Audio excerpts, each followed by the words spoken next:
What's up, my peeps?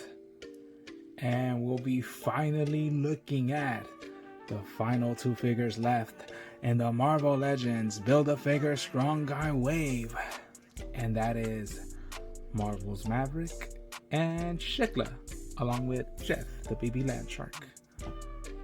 So let's get on with the packaging on both figures. And in case you haven't noticed, standard Marvel Legends packaging, standard Marvel Legends box as always. Nice drawings on both of them. Seems to be like the same art style, which is pretty cool. And I do like posing on Shiklah because she is actually a very central character in the sense that she is or was the former wife of Deadpool, but that's when we get into her character history. And as for Maverick, he has that stern, serious looking face, very scowl looking, but then again, it's like you can't spell scowl without a cow, so that's a nice kind of face mask that he has going on right there. And yeah, not much more to describe. They each come with Strong Guy's arms, which is what we need to finish off finally Strong Guy. So let's get right to it. Let's open these figures up and we shall see. Traffic, looking for my chapstick, feeling kind of car sick. There's a Ford. Maverick. All right. Running theme among these two figures, I guess I could say, is that I know little to nothing about them. And so that's why I kind of skipped on reading to you guys the text that said on the box.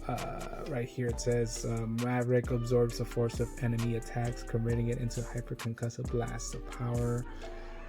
I don't know much about it. I know I had help thanks to my oldest nephew, who kind of gave me brief histories of the characters of both him and Shiklah. And so Maverick, I think he is, his name is Christoph Nord. He is originally from East Germany, which of course, once again, we go with that whole international flavor for the X-Men, which is always good.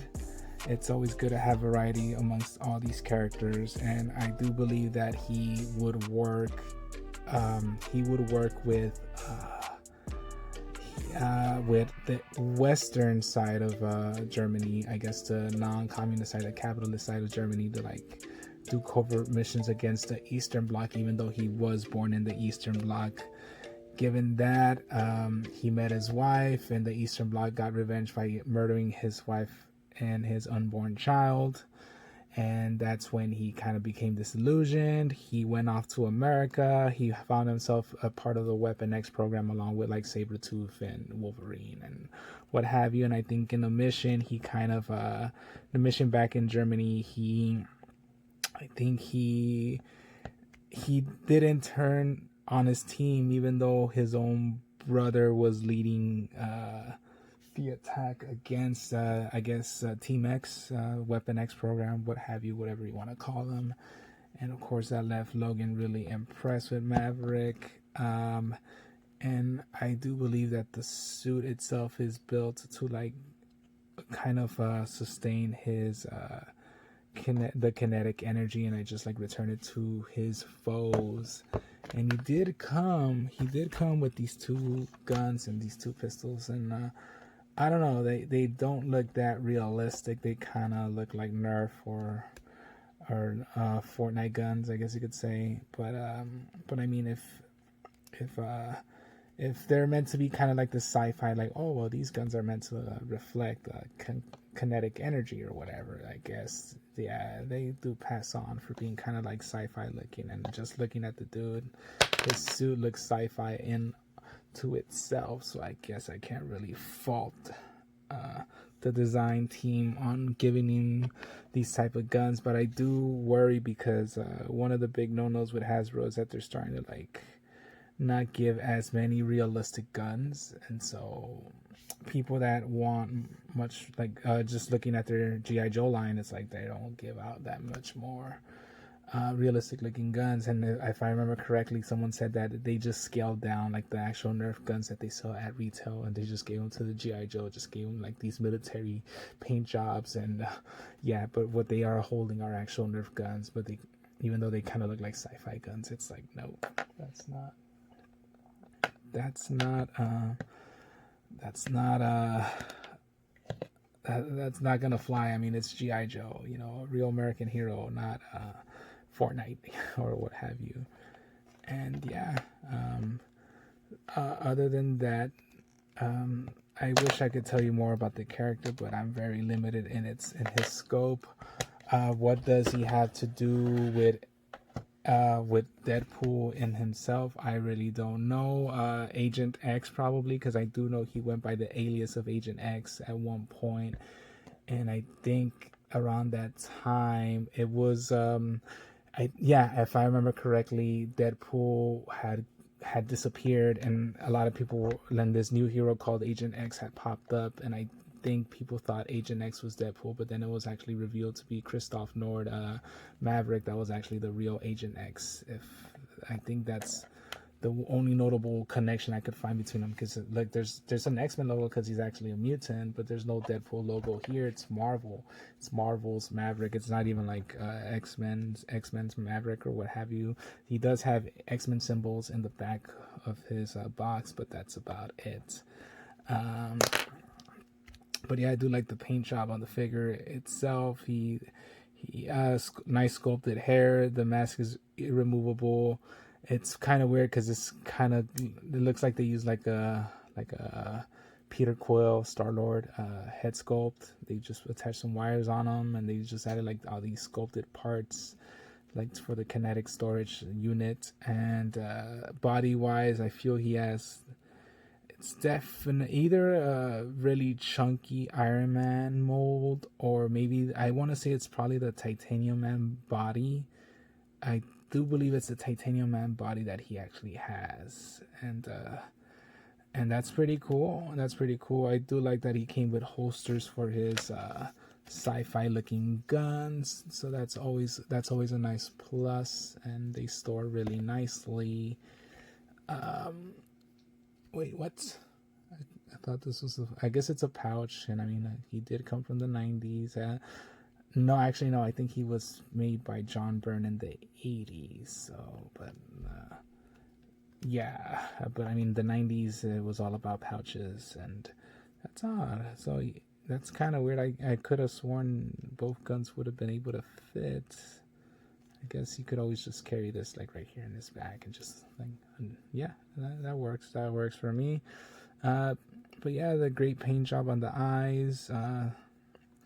Gold, nice detailing everywhere. I really like the gold. I wonder if you would suffer from gold plastic syndrome, though. I highly doubt it. I don't think they follow those practices anymore. But he is actually, now looking at him closely, is like, hey, he has all the standard colors that usually would break apart on those Hasbro Transformers toys. So it's like that gold plastic. It doesn't look speckly though, and that's a big indicator that no, this is just, usually you would see like these speckly fragments, and that's what actually would prevent the breakage on the figures. So yeah, so good to see that he doesn't. I do like these big long boots, very reminiscent of like Gambit, and of course they're double jointed. He has rotation, rocker. It does well up and down. Does it rock? It doesn't rock. It doesn't rock. At least not the way I would want it to. But I guess something is better than nothing. Am I right? Yeah. He does not have an ab crunch. That's very weird. That's very limiting on the figure itself. He can go down and he can go up, but there is no actual ab crunch, and it kind of interferes with the belts. I feel doing this too much, and you'll eventually have one of these bandoliers snap on them. And I wonder who's messaging me this late at night, but whatever. I'll reply to them right now. And yeah, other than that, that's pretty cool. I do like the little strings here in the back, and They attach does the gun? No, nothing. It's pretty weird how the figure itself is he's okay. He's okay. I guess you could say he's is the definition of an okay figure. He is kind of limited in his articulation. He could look up a lot more than I would figure he would, and that's all due to the bendiness of, and I think that is a word, bendiness of his head. And can't look as much though. And oh wow, I just realized that is a gas mask right there. Cool, that's pretty cool. So you know, he is well protected in these trying times, you know, and we're all in this together and all that other crap. So yeah, great figure all around. That's Christoph Nord, Maverick, and we'll move on to the next figure now. Shiklah is a shape-shifting superhuman queen of the undead and former Mrs. Deadpool. And yes, that is true of her. She is indeed former Mrs. Deadpool, but she is more than just a shape-shifting queen of the undead. She is Demon Spawn. She is actually one of the more, I would not relatively evil, but she is definitely, when you put her in the context of things, she is pretty much a demon, living embodiment of a demon, and she could turn into a demon as well. That's one of her powers. She could turn into this huge, nasty-looking demon and just terrorize people. And she is fairly new to the overall Marvel universe. She was introduced, I want to say, maybe 6 years ago, like back in like 2014, and yeah. She was introduced in the Deadpool story, hence her connection to this actual line, to this actual wave. That's pretty great. And she was sent on a mission. Well, they sent Deadpool on a mission to kind of rescue her body, because they always meant for her to like marry Dracula and kind of be like, for them to like kind of unionize the monster world, because beneath the human world there's a monster world that has like vampires and werewolves and all these other kind of typical monster movie creatures. And so it was Deadpool's mission to prevent like these vampire mercenaries from getting to her, and he protected the coffin until the mercenaries destroyed the coffin and kind of unleashed her. And she took a liking to Deadpool. In the sense that she has, once again, like I said, she has a power to like seduce, kind of like a succubi. She has a power to seduce men. She seduced Deadpool.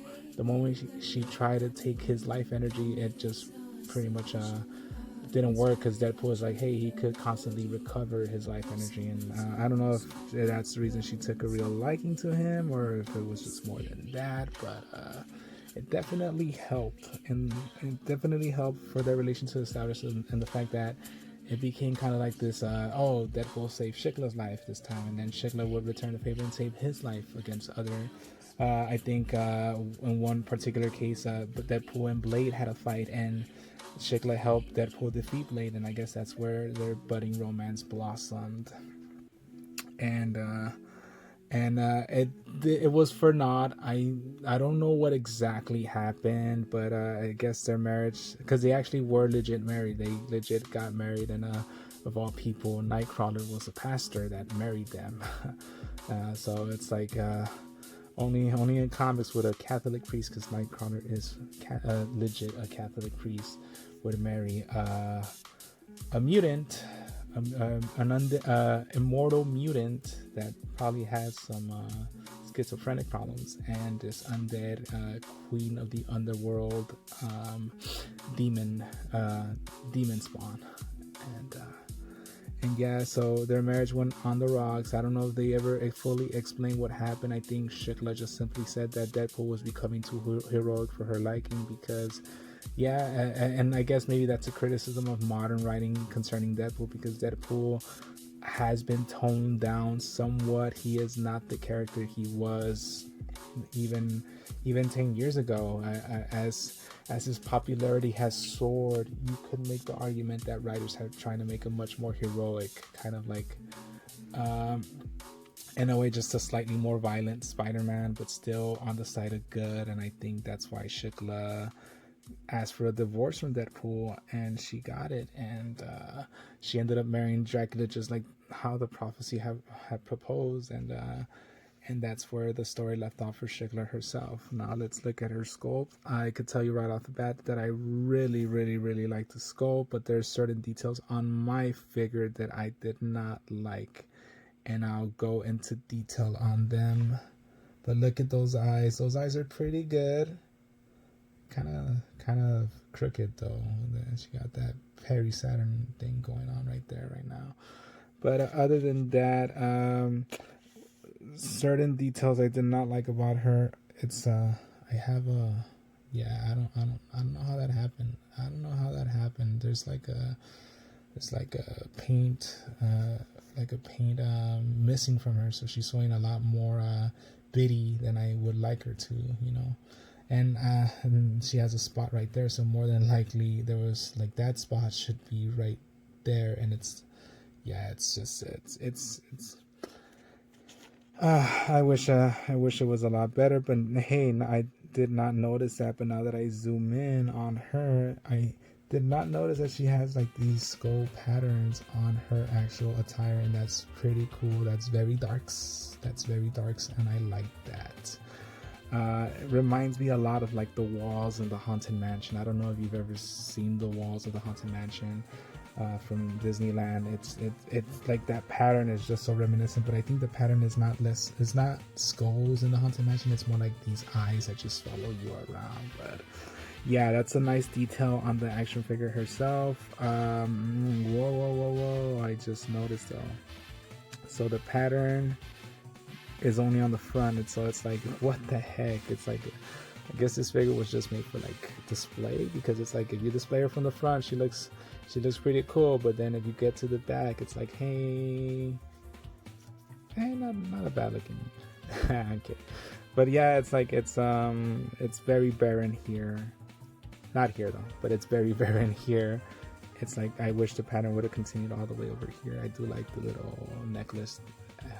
Belly necklace she has, very Middle Eastern influence, and I think that's where her grave was buried, her sarcophagus. I think it was somewhere either in the Middle East or like in Greece or something like that. I do like the chains on her as well, and of course her face sculpt is pretty great. I think her face sculpt is like the highlight of the figure itself. It probably would have been the detailing on her costume, but obviously it just stops right there.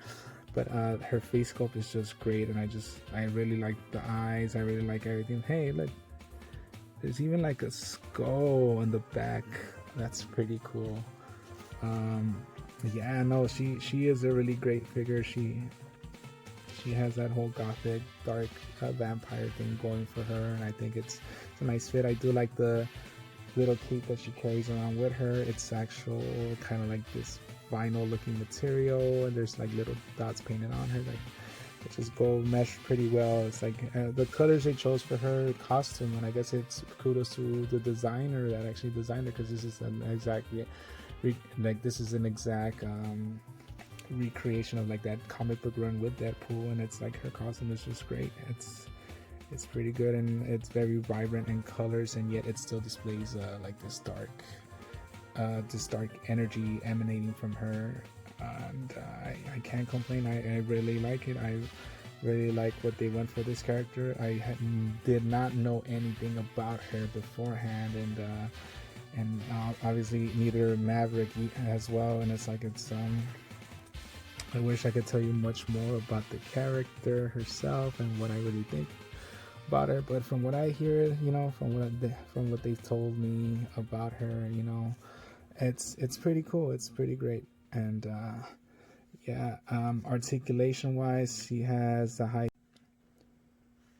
I'm sorry guys, my camera stopped for a brief moment, but I want to say that the body mold for her is, I feel it's that Emma Frost body, and it works for her.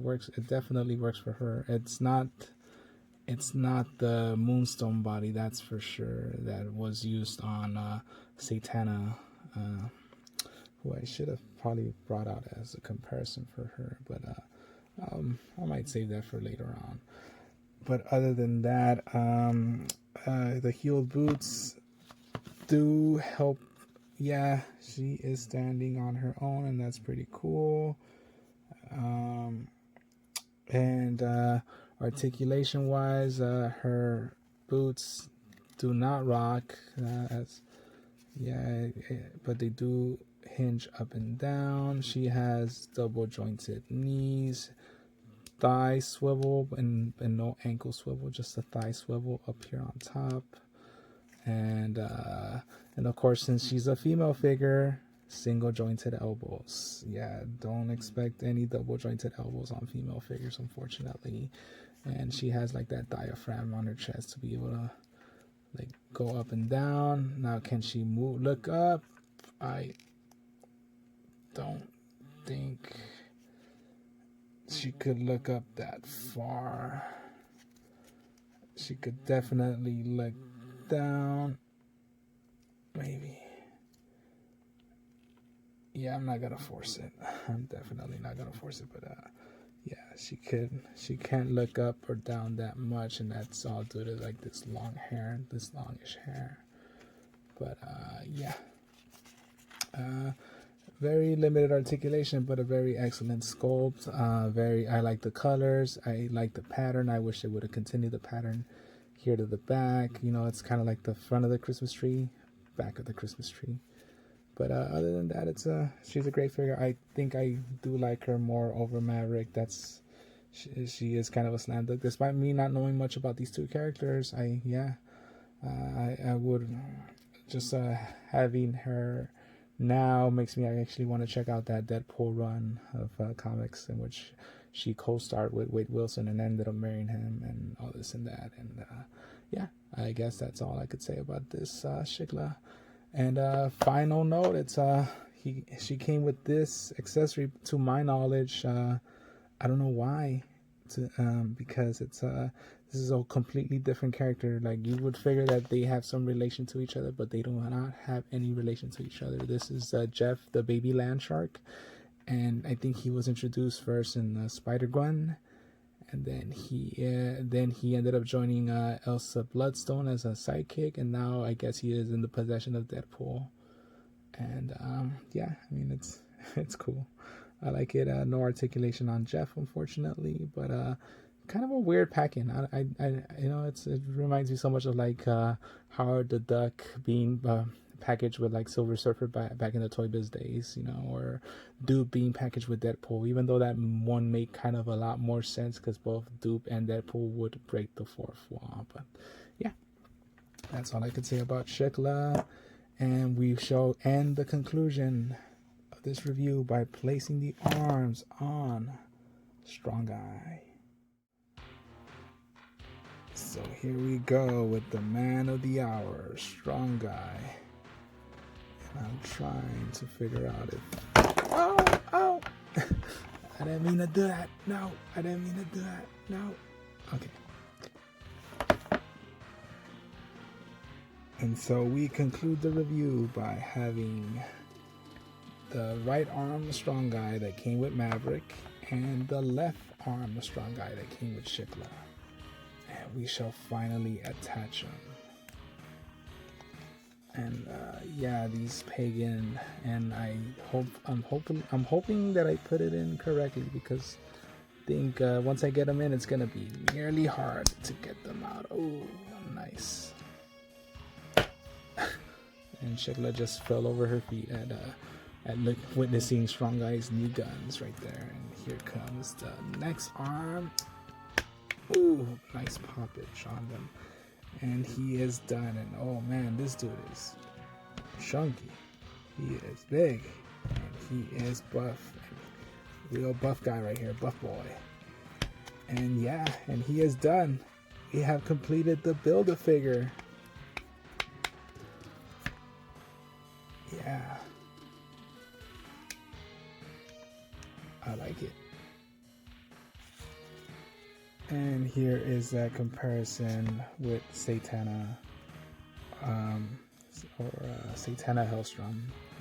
But I promise you guys, and this is a comparison between them, and yeah, great figures in their own rights. Obviously, some are more well proportioned in certain places than others, but hey, they cancel each other out, and it's kind of weird. It's kind of weird how they both are technically queens of the underworld, and they could both exist at the same time in the Marvel universe. But yeah, that's pretty awesome. And which one would I prefer though? I don't know. Despite her being much more colorful, like, just like the classic vampire look on Satana that she's just rocking, and plus this killer capes. Yeah, you can't beat that. But Satana does give her, Shiklah does give her a run for her money. I can't deny that. So.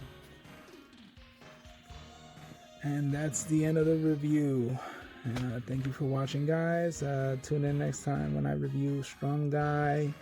I don't want him to feel left out though, so why don't we just throw in a random figure that I have lying around to review him along with, and let's review him with this War Machine Rhodey from Avengers Endgame, I think. So yeah, he shall be the next guy we review along with Strong Guy, so tune in next time, and till then, peace and love as always, and I am out.